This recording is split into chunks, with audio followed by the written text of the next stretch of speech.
Hello guys, rich mafia channel पर आपका जोरदार स्वागत है।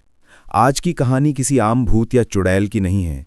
ये कहानी है ज्ञान के सबसे विकृत और खौफनाक रूप की। ये कहानी है एक ब्रह्म राक्षस की, एक ऐसी आत्मा जो एक विद्वान ब्राह्मण के अधूरे ज्ञान और प्रचंड घमंड से पैदा होती है।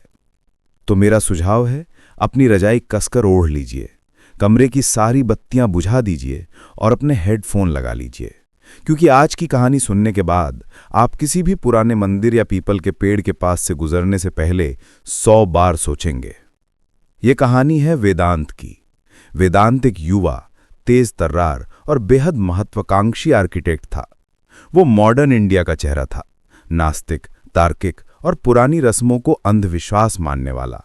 उसकी कंपनी को हाल ही में उत्तराखंड के एक छोटे से गुमनाम गांव देवगढ़ के पास एक लग्जरी रिजॉर्ट बनाने का बड़ा कॉन्ट्रैक्ट मिला था। प्रोजेक्ट की साइट एक पहाड़ी पर थी, जहां सदियों पुराना खंडहर हो चुका एक शिव मंदिर था। मंदिर के ठीक बगल में एक विशाल प्राचीन पीपल का पेड़ खड़ा था, जिसकी जड़ें मंदिर की नींव में घुस चुकी थी। गांव वाले उस जगह के पास भी नहीं फटकते थे।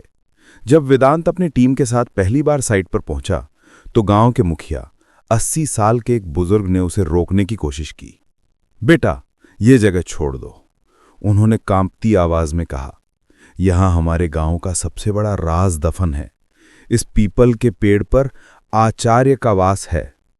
वेदांत ने हंसकर कहा, बाबा, आप भी कमाल करते हैं। एक पेड़ पर कोई कैसे रह सकता है? हम यहां अस्पताल और स्कूल भी बनवाएंगे, आपके गांव का ही भला होगा। मुखिया ने अपनी धुंधली आंखों से उसे घूरा। वो कोई आम आत्मा नहीं है बेटा, वो एक ब्रह्म राक्षस है, आचार्य मेधांश, इस गांव के सबसे विद्वान पंडित, लेकिन उतने ही घमंडी। कहते हैं वो एक ऐसी किताब लिख रहे थे जो ब्रह्मांड के सारे राज खोल देती, लेकिन किताब पूरी होने से पहले ही मंदिर में बिजली गिरने से उनकी मौत हो गई। उनका घमंड और अधूरा ज्ञान उन्हें इस पेड़ से बांध गया। वो अपने ज्ञान की रखवाली करता है। उसे अज्ञानियों से और खासकर घमंडियों से बहुत नफरत है। वेदांत ने इन बातों को बकवास समझकर अनदेखा कर दिया और काम शुरू करने का आदेश दे दिया। पहले कुछ दिन सब ठीक रहा।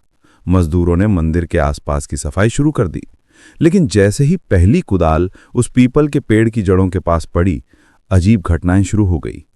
पहले तो रात में साइट पर रखे सारे औजार अपने आप मंदिर के अंदर करीने से रखे मिलते, जैसे कोई उन्हें इस्तेमाल करने से रोक रहा हो। फिर रात में रुकने वाले गार्ड्स ने शिकायत की कि उन्हें आधी रात को मंदिर के खंडहर से किसी के जोर जोर से संस्कृत के श्लोक पढ़ने की आवाज आती है। वेदांत ने इसे मजदूरों की शरारत या जंगली जानवरों की आवाज कहकर टाल दिया। एक रात वेदांत साइट पर बने अपने टेम्परेरी ऑफिस में रिजॉर्ट का 3D मॉडल देख रहा था। रात के करीब 2 बज रहे थे। बाहर घना सन्नाटा था। अचानक उसका लैपटॉप बंद हो गया और फिर अपने आप चालू हो गया। स्क्रीन पर कोई 3D मॉडल नहीं था, बल्कि काले बैकग्राउंड पर सफेद अक्षरों में संस्कृत का एक श्लोक लिखा था, अज्ञानः सुखम आराध्य। मतलब अज्ञानी को समझाना आसान है। वेदांत ने सोचा कि यह कोई वायरस है। उसने लैपटॉप को रीस्टार्ट किया। जैसे ही लैपटॉप ऑन हुआ, वही श्लोक फिर से स्क्रीन पर था। इस बार उसके नीचे एक और लाइन लिखी थी, ज्ञान लव दुर्विदग्धम ब्रह्मापि नरम नरंजयति। मतलब जो थोड़े से ज्ञान में घमंडी हो गया है, उसे स्वयं ब्रह्मा भी नहीं समझा सकते। वेदांत के माथे पर पसीना आ गया। ये उसे सीधे तौर पर दी गई चेतावनी थी। तभी ऑफिस के बाहर उसे किसी के भारी कदमों की आहट सुनाई दी। उसने खिड़की से बाहर झांका। पेड़ के नीचे अंधेरे में उसे एक परछाई खड़ी दिखी। वो किसी इंसान से बहुत लंबी और विशाल थी। उसके शरीर से एक हल्की नीली रोशनी निकल रही थी और उसकी 2 आंखें अंगारों की तरह दहक रही थीं। वेदांत ने डर के मारे आंखें बंद कर ली। जब उसने दोबारा आंखें खोली, तो वहां कोई नहीं था। अगले दिन एक मजदूर ने घमंड में आकर उस पेड़ की एक छोटी सी डाल काट दी। शाम तक वो मजदूर तेज बुखार में तपने लगा। लेकिन वो सिर्फ बुखार नहीं था। वो मजदूर जो अपनी जिंदगी में कभी स्कूल नहीं गया था, अचानक धारा प्रवाह संस्कृत बोलने लगा। वो वेदों के उन गूढ़ रहस्यों पर बात कर रहा था जो बड़े बड़े पंडितों को भी नहीं पता थे। उसकी आंखें खुली थीं, पर वो किसी और ही दुनिया में था। अब वेदांत का सब्र जवाब दे गया। ये कोई अंधविश्वास नहीं था, ये कुछ और था। उस रात वेदांत ने वो काम रोक दिया। वो डर गया था। वो वापस अपने कमरे में आया और खुद को लॉक कर लिया। वो उस रात सो नहीं पाया। उसे अपने कानों में लगातार एक भारी गूंजती हुई आवाज सुनाई दे रही थी। वो आवाज संस्कृत नहीं बोल रही थी, वो आवाज वेदांत के अपने विचार दोहरा रही थी। मैं इन गंवारों से बेहतर हूं, आवाज ने कहा। ये वही बात थी जो वेदांत ने मजदूरों के लिए सोची थी। ये बुढ़ा मुझे क्या सिखाएगा, आवाज फिर गूंजी। ये उसने मुखिया के लिए सोचा था। वो ब्रह्म राक्षस उसके दिमाग में था। वो उसके घमंड को पढ़ सकता था। तुम क्या चाहते हो, वेदांत ने कांपते हुए हवा में पूछा। ज्ञान, उस भारी आवाज ने जवाब दिया। वो आवाज हर दिशा से आ रही थी। मेरा ज्ञान अधूरा रह गया और तुम्हारा ज्ञान झूठा है। क्या मतलब, वेदांत चीखा। तुम आर्किटेक्ट कैसे बने, उस आवाज ने पूछा। और अचानक वेदांत को वो रात याद आ गई, अपने फाइनल ईयर एग्जाम की वो रात, जब उसने अपने प्रोफेसर के कंप्यूटर से फाइनल थीसिस के डिजाइन चुराया था। ये राज उसके अलावा कोई नहीं जानता था। वेदांत जमीन पर गिर पड़ा। वो रोने लगा। नहीं नहीं, ये सच नहीं है। तुम्हारा घमंड तुम्हारे झूठे ज्ञान पर टिका है वेदांत। तुमने ज्ञान की चोरी की है और इस जगह पर ज्ञान की चोरी की सजा सिर्फ मौत है। अचानक कमरे में तेज हवा चलने लगी। खिड़की दरवाजे जोर जोर से पीटने लगे। वेदांत को लगा जैसे कोई अदृश्य हाथ उसकी गर्दन दबा रहा है। उसका दम घुटने लगा। वो समझ गया कि वो उसे मार डालेगा। तभी कमरे का दरवाजा खुला और गांव का वही बूढ़ा मुखिया हाथ में एक जलता हुआ दिया लेकर अंदर आया। उसके आते ही हवा का दबाव कम हो गया। रुक जाओ आचार्य, मुखिया ने हवा में हाथ जोड़कर कहा। ये अज्ञानी है, इसने पाप किया है, लेकिन ये तुम्हारी प्यास बुझा सकता है। मेरी प्यास सिर्फ ज्ञान से बुझती है, धोखे से नहीं, उस गूंजती हुई आवाज ने कहा। मुखिया ने वेदांत की तरफ देखा जो फर्श पर हाँफ रहा था। तुम्हारे पास एक ही रास्ता है बेटा, उसे वो दो जो वो चाहता है।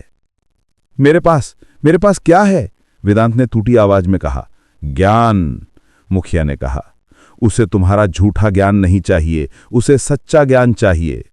तुम्हारी टेक्नोलॉजी, तुम्हारी इंजीनियरिंग, वो सब जो वो नहीं जानता, उसका ज्ञान सदियों पुराना है।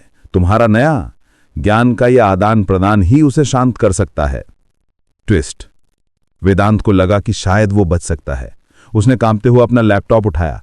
मैं तुम्हें सब बताऊंगा, 3D मॉडलिंग, स्ट्रक्चरल इंजीनियरिंग, वो सब जो मैं जानता हूं। ब्रह्म राक्षस की एक भयानक हंसी कमरे में गूंज उठी। हा, तुम्हारा ज्ञान जो खुद चोरी का है, नहीं, मुझे तुमसे कुछ नहीं चाहिए। वेदांत की आखिरी उम्मीद भी टूट गई। लेकिन आवाज फिर गूंजी, तुम्हारी पत्नी, वो गर्भवती है। वेदांत चौंक गया। ये बात उसे और उसकी पत्नी के अलावा किसी को पता नहीं थी। उसके गर्भ में एक आत्मा है, एक ऐसी आत्मा जो पिछले जन्म में मेरी शिष्या थी। वो ज्ञान की भूखी थी, लेकिन सीख नहीं पाई। मेरी हत्या के बाद वो भी भटक रही थी। वेदांत को कुछ समझ नहीं आ रहा था। तुम इस मंदिर को नहीं तोड़ोगे, ब्रह्म राक्षस ने आदेश दिया। तुम इस मंदिर का पुनर्निर्माण करोगे, तुम इसे ज्ञान का केंद्र बनाओगे और तुम्हारा होने वाला बच्चा वो यहां पढ़ेगा, वो मेरा अधूरा ज्ञान पूरा करेगा, वो मेरी किताब पूरी करेगा। ये कोई धमकी नहीं थी, ये एक सौदा था। अगर तुमने ऐसा नहीं किया, आवाज ने चेतावनी दी, तो इस बच्चे की आत्मा को मैं अभी इसी वक्त अपने साथ ले जाऊंगा और तुम्हें तुम्हारे झूठे घमंड के साथ यहीं जिंदा दफन कर दूंगा। वेदांत के पास कोई रास्ता नहीं बचा। उसने रोते हुए हामी भर दी। उस रात के बाद सब कुछ बदल गया। वेदांत ने रिजॉर्ट का प्रोजेक्ट रद्द कर दिया। उसने अपनी सारी दौलत उस खंडहर हो चुके मंदिर के पुनर्निर्माण में लगा दी। उसने वहां एक विशाल लाइब्रेरी और एक गुरुकुल की स्थापना की। 9 महीने बाद उसकी पत्नी ने एक बेटे को जन्म दिया। उसका नाम ज्ञान रखा गया। आज भी देवगढ़ का वो मंदिर ज्ञान का एक बहुत बड़ा केंद्र है। ज्ञान अब 10 साल का है और उसे वो श्लोक और शास्त्र कंठस्थ हैं जो उसने कभी पढ़े ही नहीं। वो अक्सर रात में उस पीपल के पेड़ के नीचे बैठकर घंटों तक बातें करता रहता है। गांव वाले कहते हैं कि आचार्य मेधांश को आखिरकार मुक्ति मिल गई है, लेकिन वेदांत जानता है वो मुक्त नहीं हुआ है, वो बस इंतजार कर रहा है। वो अपने शिष्य को, अपने बेटे को वो अधूरा ज्ञान दे रहा है। और वेदांत, अब वो उस गुरुकुल का मुख्य सेवक है। उसका सारा घमंड टूट चुका है। वो जानता है कि वो ब्रह्म राक्षस आज भी उस पेड़ पर है, अपने ज्ञान के पूरा होने का इंतजार कर रहा है। और वो ये भी जानता है कि जिस दिन ज्ञान की पढ़ाई पूरी होगी, उस दिन आचार्य को या तो मुक्ति मिलेगी या वो इस दुनिया पर राज करने के लिए वापस आएगा।